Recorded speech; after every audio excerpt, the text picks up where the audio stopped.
Good morning, everyone. Thank you for being here this morning. The basic idea behind education, the education of young people, is the fact that society is rebuilt through them. For this reason, the large-scale issue of society as a whole is first a matter of educating the young, the opposite of what is occurring today.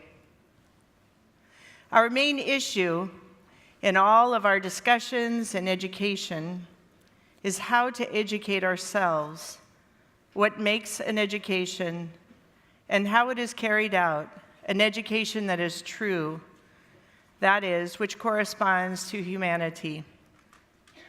It is education of what is human, of the original element that is present in all of us.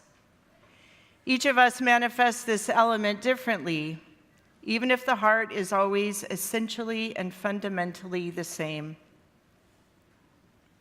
Indeed, as a multitude of expressions in a variety of cultures and habits, the human heart is one. My heart is your heart, and it is the same heart shared by those who live far from us and those who live in other countries and on other continents. The primary concern of a true and sufficient education is that of educating the human heart as God has made it. Morality is nothing more than this, making the original attitude with which God created human beings, with respect to all things and in relationship with them, continue. Monsignor Luigi Giussani, The Risk of Education. This morning we have 3 guests with us, 2 present and 1 virtual, will help us understand what the education of the heart is. To my far right is John Balsbaugh. He has over 20 years of experience as a high school, junior high, and junior high teacher, and he currently serves as the president of the Trinity schools, a nationwide network of classically oriented Christian schools.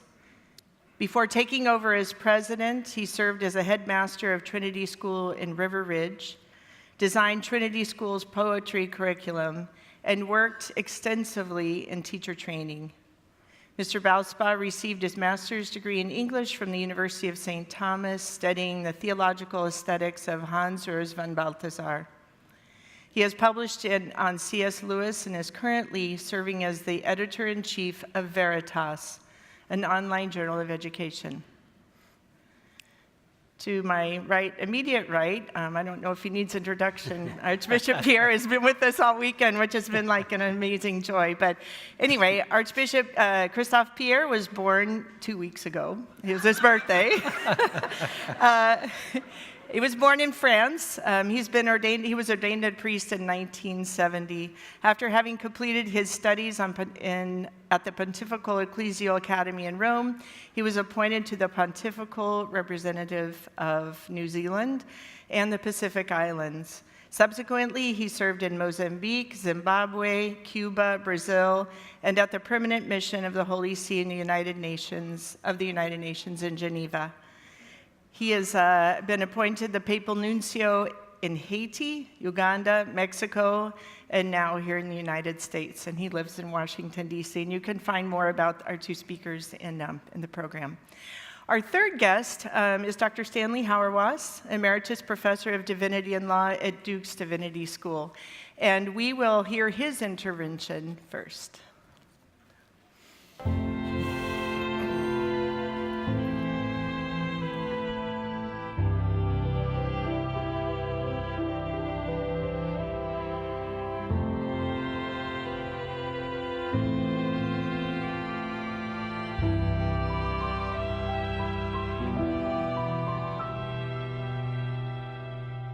I'm Dr. Holly Peterson. I'm the principal of Nativity Faith and Reason School in Colorado, and I'm here with Dr. Stanley Hauerwas, a professor emeritus of Divinity and Law School here at Duke University in Durham, North Carolina. Dr. Hauerwas has written the foreword for the recently published new edition of The Risk of Education by Father Luigi Giussani, the founder of Communion and Liberation. This interview is being made on the occasion of the discussion of Archbishop Christophe Pierre, Dr. John Balsbaugh, and all who are taking place in the New York Encounter 2019. The title of the meeting which this interview will be shown at is The Education of the Heart, Rethinking Education at the End of an Epoch. Dr. Harawas, in your foreword to the new edition of The Risk of Education, you quote approvingly of Father Giussani's statement that to educate means to help the human soul enter into the totality of the real. You also agree with his claim that this is possible only in relationship with a person rich in awareness of reality, that is, the teacher. You write, Giussani rightly calls into question any education that is based on the assumption that a person has total autonomy, and that leaves the student fearful of confronting the world. So what does it mean to enter into the totality of the real, and what is the role of the teacher in this regard? To enter into the totality of the real, first and foremost, means you're able to see connections. And connections are a way of helping you discover that we are creatures created by God that gives life purpose. So there's no subject that does not need to be formed by the love of God for one another's ability to be related to God and our brothers and sisters. So you also state that the assumption of autonomy in education is a result of this predominant rationalism which is prevalent in society. My way of putting that is modernity names the time when you want to create people who believe they should have no story except the story they chose when they had no story. And that's called freedom, particularly in America. Modern education, therefore, thinks its primary job is, first of all, to free students from the irrational commitments of the past. And I think that ends up producing people who are consumed by cynicism. The difficulty is, of course, they didn't choose the story that they should have no story except the story they chose when they had no story. And that produces an incoherence in their lives that I think is extraordinarily destructive. So, switching gears a little bit, Father Giussani defines the human heart as the place of the original needs and evidences that we have. What does this understanding of the heart have to do with education? I think that appeal to the heart is a way of saying there has to be a centered self in which all that we do finally has a kind of coherence that praises God. There's a wonderful book by a shepherd in England named Rebanks. It's called A Shepherd's Life. And he's done a university degree, but he remains a shepherd. And the book ends with him letting out his sheep, and it turns out that raising sheep is a very complex business. You have to be very smart, and you have to learn a multitude of skills, like looking at their teeth. And he lets his sheep out at the beginning of spring, in the rough country in which they have to forage for food. And he lays down by a spring with his sheepdogs, and he looks up at the clouds, and he said, "This is my life. I want no other." Now, how to train students to have lives that they would want no other, I think is the great challenge. And I think that's what Father Guasani is about. How to train, form lives that you would have a life that you wouldn't want any other.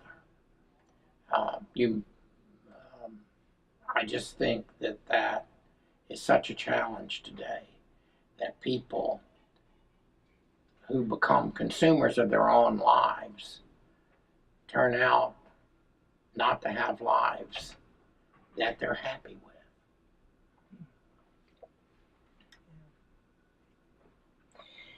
So this is connected, but you note in your introduction to the book and the forward to the book that we have been created by God to desire the truth, right? Right. So should the truth be the focus of education? And if so, where do skills and values fit in? I prefer to use the language of truthfulness. And I gave the commencement address at University of Aberdeen a year ago. And I said, most of the time, most commencement addresses, no one remembers. I don't remember. I've heard many of them, and I don't remember. So I'm going to give you advice that hopefully will give you a life that you will enjoy and feel worthy of passing on. And therefore it's a very simple recommendation. Don't lie. Don't lie. Truth matters, but we come to truth through learning how to be in relationship to one another by being truthful. And that's not as easy as it seems, because people never lie to one another more readily than when they're married. Because they're afraid of losing the fragile intimacy that they have. So how to be a people in the world that have a way of life that makes it possible for telling one another the truth, I think is the great challenge. And Father Guasani saw that very clearly, and he knew how to be present to students and other people in a way that we would want to know the truth coming from Guasani.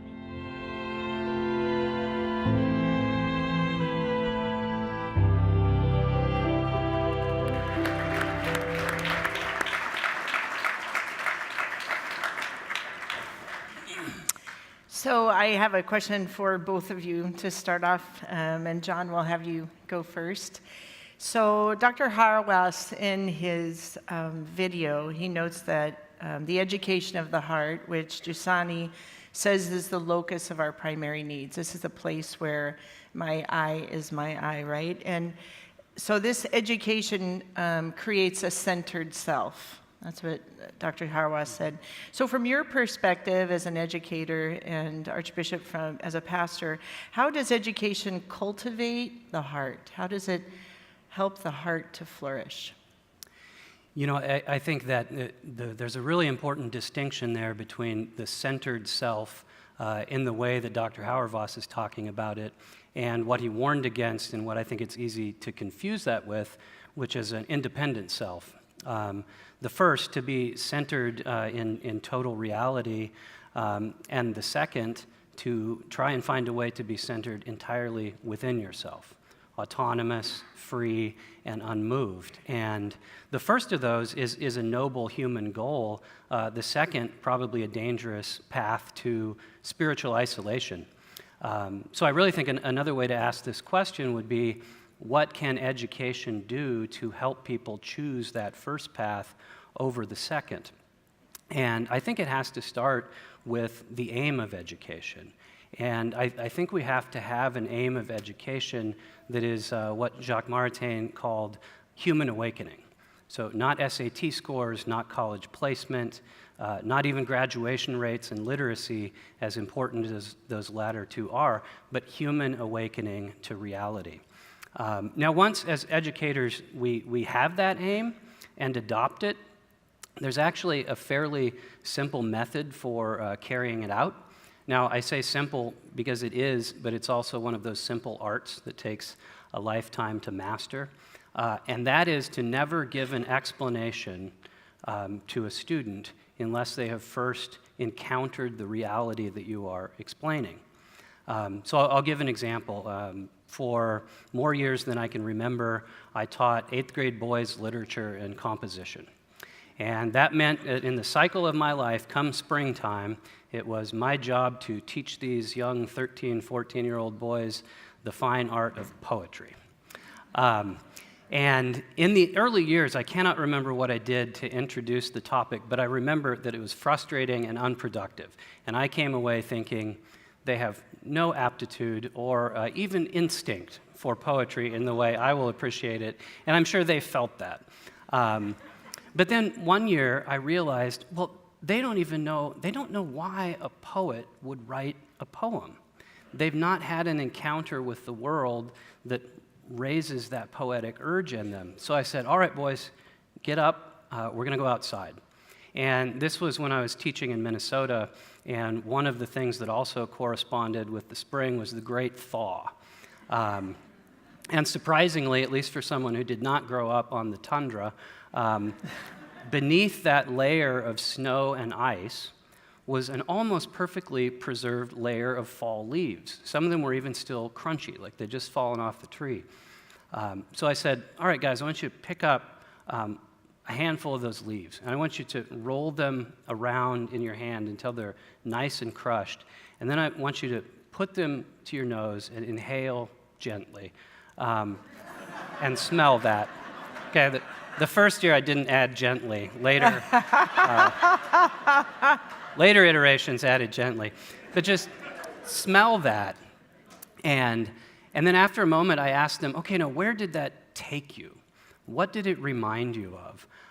And that smell is so pungent and so particular, and the sense of smell so connected to memory, that inevitably they went back to something in the fall, a very particular event, maybe a hay barn on their uncle's farm, or a freshly mown alfalfa field, something in the fall. And I said, okay, so look around.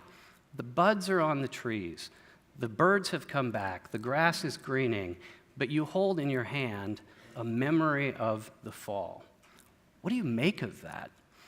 And then we would go back inside and talk about spring and fall and what it meant and what they felt like. And we put some nouns and adjectives up on the board, and we wrote a little poem together. And then at the end of that exercise, I could tell them, okay, that's all that poetry is about. A poet goes out into the world, encounters it with his or her senses, and then derives some sort of meaning or understanding from it and attempts to communicate it. And that really is a fairly simple method, but it provided a better introduction to poetry than anything I could have written on the board, any introduction they could have read in a textbook. So this method, never explain something before a student has encountered it, doesn't apply just to poetry. You can apply it to science, to art, even to mathematics. I was talking with another educator here earlier this week, and his approach was every chemistry class should start by burning something. So that's the similar instinct. And I think when you do that with students, you do position them to be more centered in the world of things, and in the world of people, and you give them a chance to avoid that kind of isolation or radical independence. Thank you. Archbishop? The heart. What is the heart? Yeah. It's difficult, actually. You know, we have to be careful about the words and what do we mean. I remember some years ago, I had a nephew who entering in the year of philosophy in his school. That was the beginning of the course. So, I gave him a lot of good advice, because philosophy is so important, but, the way you... I don't think he was listening to me too much. So when he came back, I was in the home of my sister when he came back for the first days, and he has a kind of exercise, he has dissertation to make, and that was about Descartes. Imagine, to begin philosophy with Descartes. I never understood Descartes myself. So, I told him, that's interesting, so let's see how you will begin that, because I told him, it's so important. You need to have a kind of method to an approach. And he said nothing. But then he realized his work, and at the end of it, he said, I opened my email at the word Descartes. And what is in the email is too much. It's too much. So he was unable, what he was looking at was a small text, a small answer about Descartes. But he was discouraged because the amount of information was too much, And I said, oh my God, you need to start everything again. You cannot just... but this is an image of what the kind of education most of the young people have today, It's a kind of, we need immediate answers, and we are not prepared to receive these answers because we have no questions. I remember I was about 14. My family was, my father had his work in the southern part of Morocco. So I changed school, and that was a public school, so we had a kind of chaplain in the school. And the chaplain one day organized a kind of retreat, a couple of 1 or 2 days retreat. And I remember that the day of, at the beginning of the retreat, the chaplain, I think he was a Franciscan, if I remember well. His name was Father Christophe. It's just a coincidence. And he said, today we will discover, we will tell you about who is God. And when I heard that, there was a kind of blossoming of joy in my heart. I said, finally I will know who is God. And so I don't remember anything about the answer. I forgot about the full day. But I still remember today that he asked questions, and the questions remain. And I think this is precisely what is the education of the heart. I remember I read that, this is one of the things you read when you read Giussani. I hope you know about Giussani a little bit. And he always asks that, if we don't have, you cannot have an answer if you don't have the right questions. And I would say, for me, these questions, which has been put in my heart, has been the beginning of a new life, in a way, because I was not ready for the answer, but the answer was there in preparation. So this is one thing which I think it's very important. Well, of course, by the way, if you want to have a good definition about what is the heart and the education of the heart, I think the best example is Mary, because something happened to Mary when she was approached by the angel. She was approached by God, and she was given a kind of a question, a kind of information. But this information was the beginning of it was the first questions for many answers. The first answer was not an intellectual answer. She was a yes, you know. But that was already an answer to her questions. But what is interesting is what you read in the Gospel. Mary kept all these things in her heart. Yeah? So the heart, of course, is the center of the personality. You know, you said it. You know, who am I? And really, the education is that. I remember when I was in I think in Uganda, I used to have to be the chaplain of a movement of young adults, and we used to every 2 or 3 months, you know, with our team, to invite new friends, you know, for this, and we used to organize these 2 or 3 days, small kind of retreats, information, and. During these 3 days, the members of the movement were animating, but offering something new questions, new informations to their friends who were invited. So maybe you had 50 people organizing the retreat and 50 new members, you know, inviting to the retreat. It was a kind of, for us, a way of increasing the community, you know. So we were hoping that out of, it was good business, by the way, because out of the 50, maybe 30 would remain. So we would, and it worked, actually. But so during the first 2 days, we were giving a lot of information, a lot of questions. And I used to spend the last day on Sunday. You know, we started on Friday, Saturday, last day. I used to spend time, listening, and also offering the possibility of the sacrament of reconciliation. No? My experience was amazing, because, these 2 days had been a time of asking questions, and now, the sacrament of reconciliation was a kind of answer. And I think I realized how much, these young people had been educated by an encounter with Christ, For example, so many young women, had been through very traumatic process of abortion, for example. It's amazing.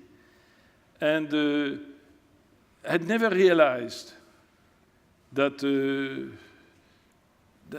that was something which is not just an ordinary thing. And once you realize that, you open your eyes, and your heart is helping you, to make a judgment, but also to take a decision and to grow. And I think this is what education is all about. So,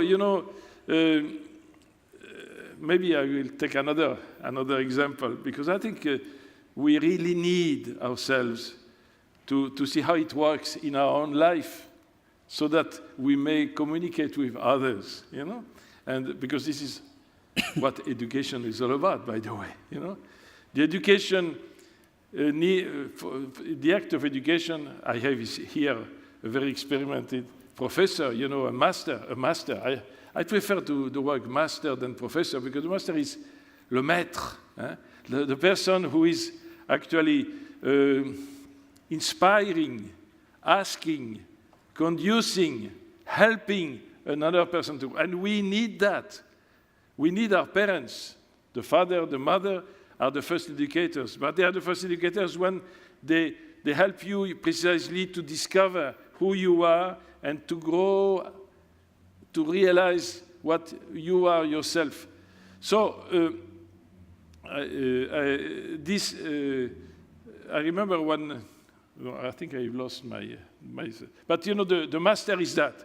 The master is the person who actually helps the person to connect his own heart with the reality where he lives. So,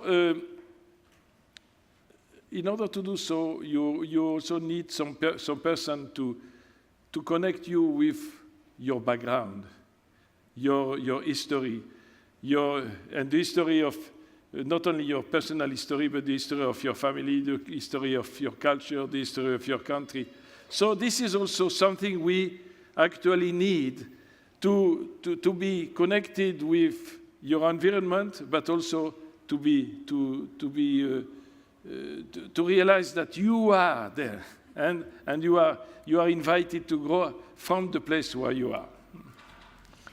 Beautiful. Nice segue into the next question I have for you, which is precisely about our history, because Dr. Hauerwas said that we have no story in the modern mentality. Like, our story has been wiped out, that we have alienated our story in the name of a false sense of freedom.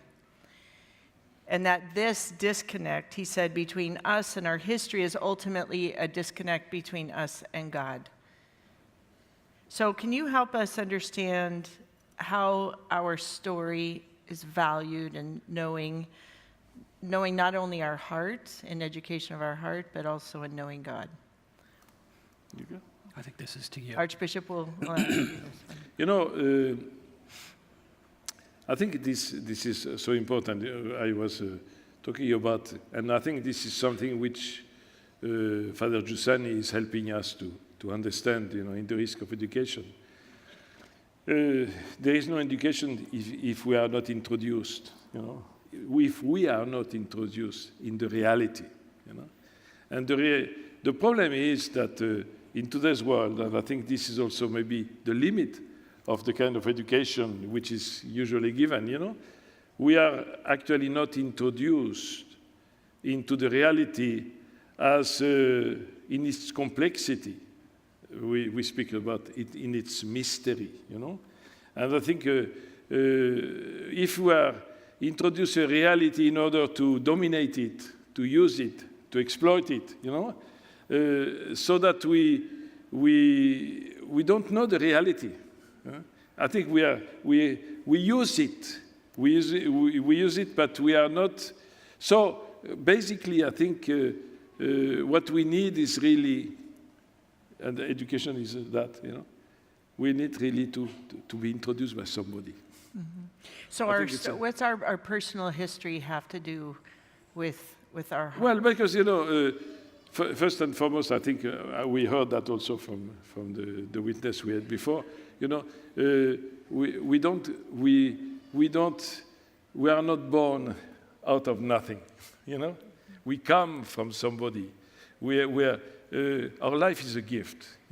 It's a gift. With everything we are is actually given to us, and I think the real education is to help us to understand that what I am supposed to be, what I am supposed to do, I have to receive it from somebody. And this is why I think we need to be helped by somebody who has a witness. I remember one day we had a kind of family meeting. I was about 13 or 14, and my grandparents had invited all the uncles and so forth. So we are all there. We are quite a good number of children. And there was the brother of one of my aunts, married to a brother of my father, and he was an army man. He was maybe a forced, a captain or something like that. So he was a kind of fat man, and he was very talkative. And he said, Jens, my job as a military, is because at that time, in France, you had a compulsory military service. So all young men were supposed to go to the army. I did myself. So what I'm doing, I'm educating the young men who come for the army, and it's a very interesting job. What I do is I ask them, if they have an ideal in life, what is the meaning of their life? We were 13, 14. And by the way, you the young children, what is your ideal in life? So all ourselves, we say, well, we did not know. We are intimidating by, all the uncles and aunts around. Nobody answered, So when we finished the party, we went home in the car. There was my father driving, my mother on the side, and the 6 children behind. It was quite a thing. And my father was very unhappy with that. I said, he was this man, he was very nervous. He said, this kind of strange questions, about what do you mean? But he said, our ideal is God. My father said, oh my God, I said to myself, why didn't I not answer that question? That was interesting, because there was somebody who was for me a witness, who was, I knew him, my father, I knew him. I knew that his life corresponded to his words, And he was able to tell us, the kind of answer we should have given. Of course, but this is the education, The education is a kind of transmission of something. I was not able to do so, but he helped me to make a kind of connection between a question which was asked to me and an aspect of the reality. He opened a window, So I think when we look at our own life, we realize that what we actually have learned is not so much what we have learned in the books, but through witnesses. I always said, I spent so many years at the university, maybe 11 years in total, and in the seminary, but I don't remember anything. No, that's true. Actually, it's true. What really, for example, my theology. I've studied so many books of theology. I like to read. I spend my time reading and studying. I don't remember anything. My theology is still what I learned in my home. That's true. In my family we had a kind of witness of people who were committed. It was a small church, the small domestic church. There we learned a lot. I remember when I began the seminary, I knew everything about the sacraments, and I can tell you I've not learned anything more than what I learned in my home. I know everything about Christian life, about commitment, the missionary life, the church, the liturgy. So what else do you need to know? It's interesting. It's interesting, because we have a kind of illusion that, education is just accumulation of our knowledge. Probably it is useful, but it is not determinant. Thank you. Beautiful. We'll give you a rest. John, you're on. I have a question for you now. So John writes frequently about the word wonder, what wonder is. And so how does the experience of wonder help us to grow, help our heart to grow and to flourish? So how does wonder in front of reality, as you just described with the leaves, how does wonder generate us, which is the opposite of what Dr. Hawa said consumes us? Yeah. How does wonder really generate our heart? Yeah, and I should probably say a little something here about what we mean by wonder. I think in typical speech, we tend to think of something where maybe we drive to the Grand Canyon or go up to the Alps and have some encounter with the sublime, and our soul sort of resonates with that. But then it's over, and we go home. And those experiences are very important to the human condition. They can refresh or even ennoble us. But what the ancients meant by wonder was something a little different. Aristotle, Plato, the others, when they talked about wonder, or thalmazein, they were talking about something that was intrinsically generative. It led immediately somewhere. So wonder for them was actually more like a deep curiosity or perplexity, or even a kind of uncomfortable befuddlement. So in the moment of wonder, they recognized that they were ignorant and needed to learn and to move forward and encounter reality more deeply and more fully. And they may not have put it exactly this way, but I think in those moments of wonder, we also start kind of a dialogue with the world. Like if you think about those boys with the leaves in their hands, they were beginning a poetic dialogue with the world. Now, what does that have to do with the education of the heart? There's a great line from T.H. White's Arthurian novel, The Once and Future King, which is a great book on education, by the way. And in it, Merlin, the wizard, is trying to console Arthur, his protege and young student at the time, in a moment of darkness for him. And he says, the best thing for sadness is to learn something. That is the one thing that never fails. Now, if we were just talking about the academic life, I would absolutely disagree. I'm not going to, if somebody comes up to me and says, I'm sad, I'm not going to say sit in a classroom for 8 hours. Yeah. That's unproductive. But if we connect this experience of wonder to an investigation of the world and a dialogue with the world, I think Merlin may really be onto something there. Because when we wonder, when we encounter that moment of confusion even or curiosity, the world is suddenly not a neat and tidy and self-contained place. And not all sadness is bad, and not all sadness is the same. But there is a kind of sadness that comes from being disconnected from the things of the world. I think it has something to do with what David Brooks was talking about last night with acedia, or what the panel was talking about in terms of loneliness earlier. And this notion of things simply being boring is wrapped up in that. So maybe this is a particular kind of sadness that wonder can help address. Because when we wonder, the world suddenly becomes a different place than it was 5 minutes ago. It's more open. We make some contact with mystery. And every moment of wonder seems to bring with it a kind of awareness of the freshness and vitality of the world as it was when we were children. And that can't help, I think, but nourish our heart and center us in a certain way.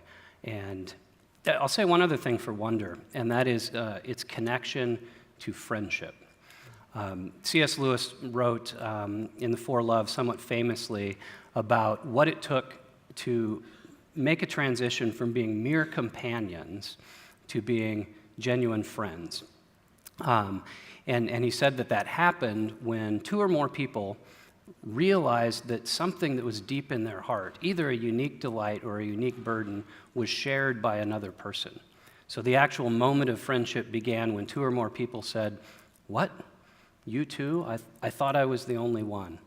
And I think even in a formal academic environment, those moments of wonder that you can experience in a classroom sow the seeds for friendship.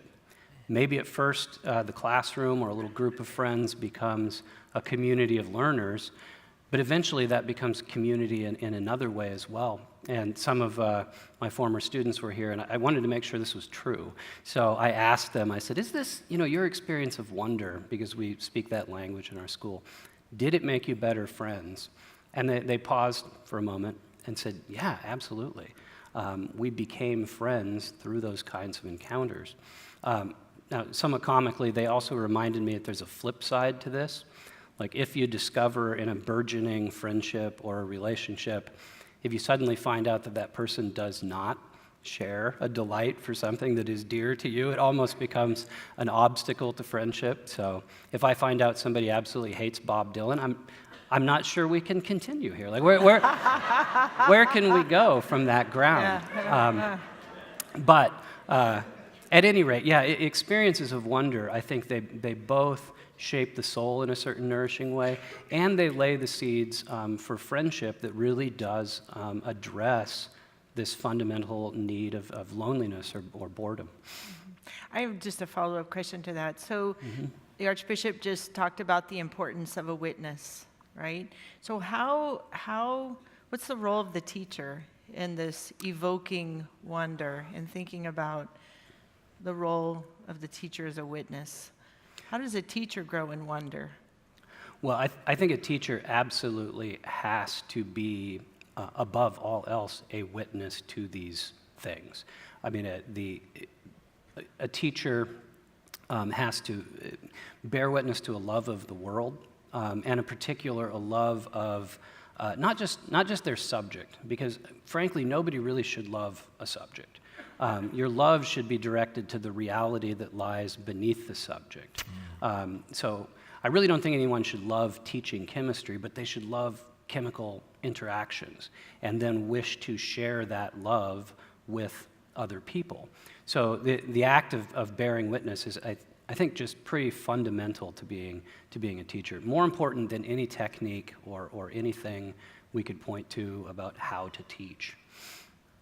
Thank you. Okay, so last question is for both of you. So Dr. Hauerwas noted that he agreed with Father Giussani in that education is about leading us towards the truth of reality and of ourselves, to be happy and aware with the life that we are given. And then at the end, he said that our task is to form lives such that we would want no other. How do educators, when I say educator here, I mean a very broad educator, right? Parents, teachers, masters. How do we help those around us to, want no other life than that which they've been given? Well, I think that's just such a good question because, and such a good point Dr. Hauerwas made, because at bottom, it's a human question.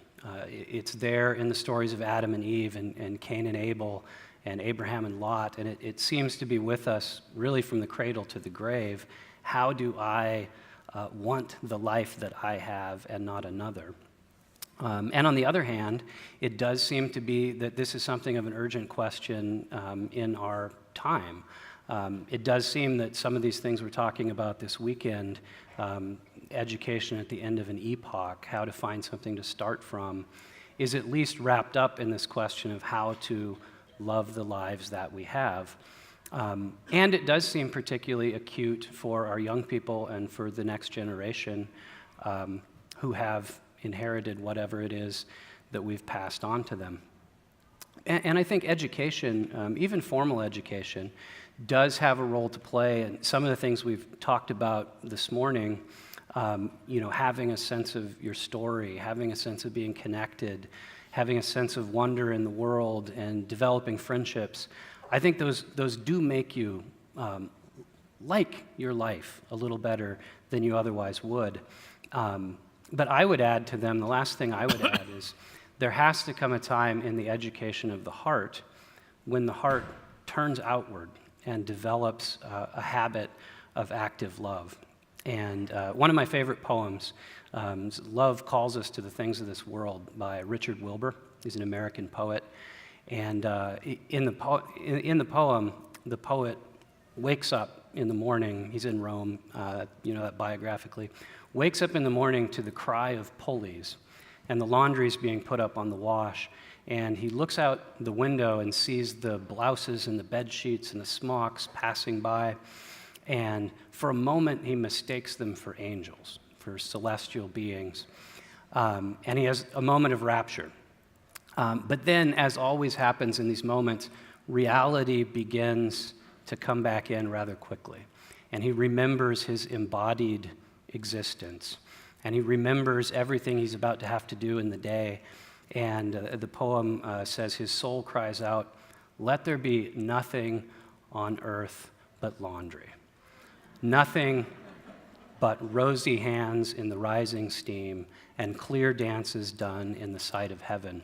And I think we've all been there. We've had those sort of transcendent experiences, and maybe for some this weekend is even one of those. Let there be nothing on earth but jazz and poetry and discussions and the constant buzz of Italian conversation.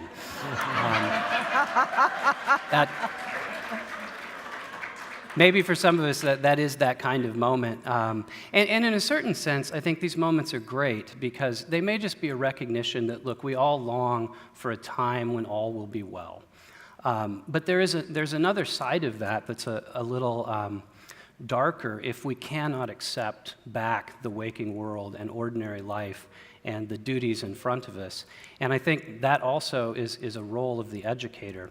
And I want to read the end of the poem. This comes right after the business about the cry that there would be pulleys, or nothing on earth but laundry.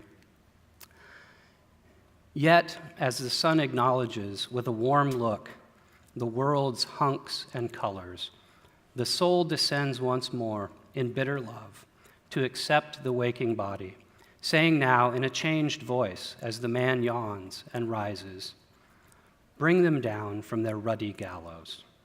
Let there be clean linen for the backs of thieves.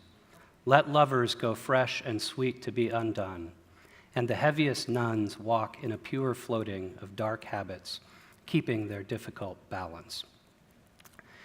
I've always admired that poem and thought it had something to do with living well, and as I was reflecting on this weekend, I also realized it had something to do with educating well. Because if we're going to educate the heart, there is a kind of difficult balance to be kept. And the first part of that Dr. Hauerwas alluded to is honesty. The first part of the balance is getting everything in and being honest about it. Thieves, lovers, and nuns in the world of the poem, all of the characters in the Bob Dylan songs, or anybody who's lost in the cosmos, and then all the ordinary people we know who are infinitely interesting, but also have both good and evil in their heart. Saints and sinners, we've got to get it all in and be honest with students about all of those dimensions of reality. Because if we're not, they simply won't believe us. If we just give them the light and don't talk to them about the darkness, they will know we're not being honest with them and they won't listen to us. But on the other side, the other part of this difficult balance is love. Love in the face of honest reality. How do we come to say, let there be clean linen for the backs of thieves?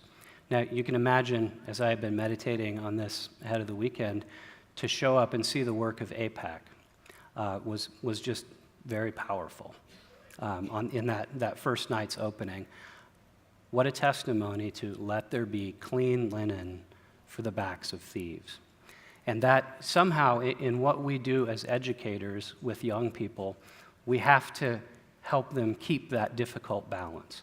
And I really do think, to sort of wrap up here, if education, if we can aim for human awakening and embrace some of these, simple methods like never explain anything before you encounter it, and if we can, as you said, bear witness to a love of the world, because I think there's no method for that. There is really only witness.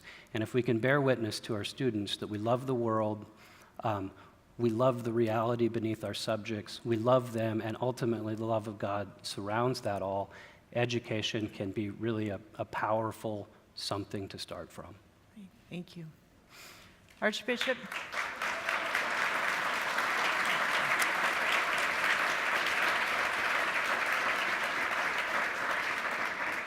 How would you say that we form lives that we would want no other? I was inspired by what you said, and I remember one of the sentence of Giussani, education is introduction to the total reality, What do we mean? Well, the total reality, How are we able to embrace all the reality? The dream of many people today in our world is the illusion to embrace the total reality because we have limited it. We have decided what is the reality. But you said also that a professor of mathematics or physics, maybe there are professors of mathematics who are totally boring and others who are very interesting, And so the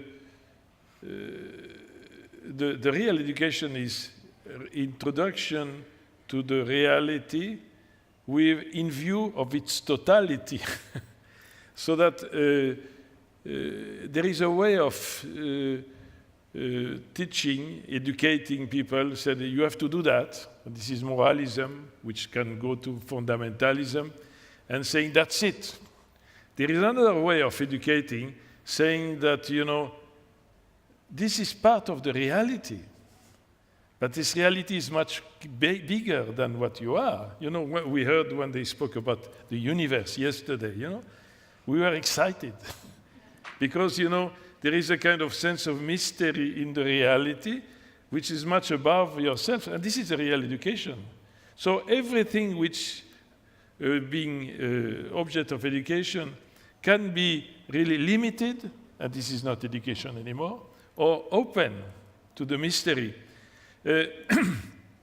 And of course, there is also, when you speak of the mystery, it's mysterious, in the sense of that you lose the control of it.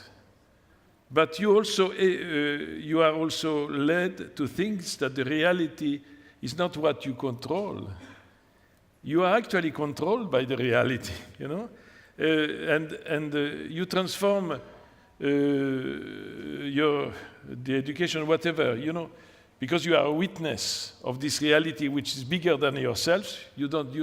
And you are actually introducing people in the reality, and so it's also behind that there is a different conception of the truth, because the truth is not something which you possess. The truth is something which you are looking at, and you are ready for the truth, but you don't get the truth like that. Maybe in one of the problems we may have even in our church today, a controversy, that some people say, the education of the church should be to give the truth. This is what the truth. So you get it, and you stick to the truth. But this is not what the church is all about. The truth is a person, and the only truth is the person who says, "I am the truth." And if you follow me, you will find the truth. So that's the different conceptions, and I think the whole concept of education is like that. So I remember when I was about 15, with my family, we had some holidays around Ars, the village of the parish priest of Ars. And, I was myself looking for the truth for me. It was in my mind, what should I do? What is the meaning of my life? So we visited the house of the parish priest of Ars, and we saw the context, the church. And at some moment, I saw a beautiful sculpture of the parish priest of Ars. It is a piece of art, by the way, piece of art. It's the parish priest. You may have known this statue. It's a marble statue, a big one, and you see the parish priest of Ars with a beautiful face. So characteristic, praying. He's kneeling, praying. It's beautiful, when you see a real piece of art. If you see, you go to Rome, to St. Peter's, you see the Pietà, you remain like that, it's art is inspiring. So what I saw, that was a kind of, for me, an introduction to the reality of prayer. Seeing a person like the parish priest of Ars praying, So this is basically what education is all about. I remember when I was working in Cuba, the regime, the Marxist regime, had wanted to control everything. The politics is not about control. Politics is about education of people. The real politics is helping people, to fit into the reality. But, the mistakes of ideology is precisely that, So for many years, the children were supposed to be educated according to their ideology. And they had no right to enter into the churches. So because if a child was seen in a church one day, the father would be called the next day and say, why your child was in the church? So many children had grown out, without entering into a church. And the church were there, but they were not able to go. Imagine, So they were not allowed to perceive the reality in their environment. It's tragic, I hope, we are not like that, even if we are not a Marxist regime, but, we are allowed to do so, we are not allowed to do so, the media tells you what is right, what is wrong, well, if you are on the left, on the right, in the middle, whatever, and at some stage, there was a kind of opening of the regime. That was about the year 86, 87. And the children began to enter into a church. So, of course, the priests were opening their church during the class, the time of, interval, they were in the church, receiving the children. And it was very interesting. I remember I was myself one day in a church, and I saw a group of young students, and they were just in front of the cross. And they said, "What is that?" What is that? It's interesting, the cross in a country like Cuba, with a tradition, And for the first time, children who were born in this tradition were discovering a cross, the cross of Christ. So, we started to explain that. And I remember a young girl said, "This is beautiful. How could you say that a cross is beautiful, by the way, when you saw it for the first time? How is it possible? A cross is not beautiful. It's an instrument of torture. It's ugly. So, introduction to the reality is that, according to the criteria of the world, a cross is ugly. But then you are introduced to the mystery. Actually, I think it's my friend Urs von Balthasar who says that, that the most beautiful expression, the moment when Christ is shining for us, is the ugliest person on the cross, because his expression is expression of a total love, and I think it reaches what you say. I think really the real the education must be done by the love of the reality, and the reality, it's ourselves, and we are part of this reality. Thank you, Archbishop. Thank you. I'd like to thank both of our guests.